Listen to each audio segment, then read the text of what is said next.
हकीकी आज़ादी की जंग है, इसमें हम सबको शरीक होना है। मैं अपने बच्चों की मुस्तकबिल की जंग लड़ने के लिए इस हकीकी आज़ादी में शरीक हुआ। इमरान खान के साथ में आखिरी दम तक खड़ा रहूँगा। पाकिस्तान हमारा प्यारा मुल्क है, हम इसको इन चोरों के जंगल से आज़ाद करके रहेंगे। जी, हमारे खान साहब की कॉल पे हम अभी तैयार हुए हैं, रेडी हुए हैं जाने के लिए।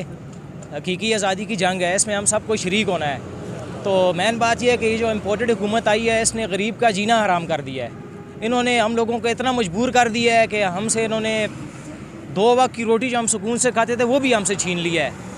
हमारी ख्वाहिश ये थी कि हम अपने बच्चों को अच्छा पढ़ाएंगे, उनको कुछ पाकिस्तान के लिए कुछ कर, हमारे बच्चे कुछ कर सकेंगे। लेकिन अब जो मैं अपनी ज़ात की बात करूं तो मैं एक गरीब बंदा हूं, रेडी लगाता हूं, लेकिन इस वजह से मैं शरीक हुआ हूँ कि मेरे बच्चों का मुस्तकबिल अच्छा हो जाए। मैं अपने बच्चों की मुस्तकबिल की जंग लड़ने के लिए इस हकीकी आज़ादी में शरीक हुआ हूँ और इंशाअल्लाह इमरान खान के साथ मैं आखिरी दम तक खड़ा रहूँगा। बस अभी इंशाअल्लाह थोड़ी देर में काफ़िला यहाँ से रवाना होगा मुश्ताक गनी साहब की क़यादत में। हमारी जितनी भी अब्ताबाद की सीनियर क़यादत है, हम उसके शाना बिशाना उनके साथ खड़े हैं और इंशाअल्लाह ताला हम आखिरी दम तक उनके साथ खड़े रहेंगे। अल्लाह ने चाहा ये हकीकी आज़ादी हम हासिल करके रहेंगे। पाकिस्तान हमारा प्यारा मुल्क है, हम इसको इन चोरों के जंगल से आज़ाद करके रहेंगे इंशाअल्लाह।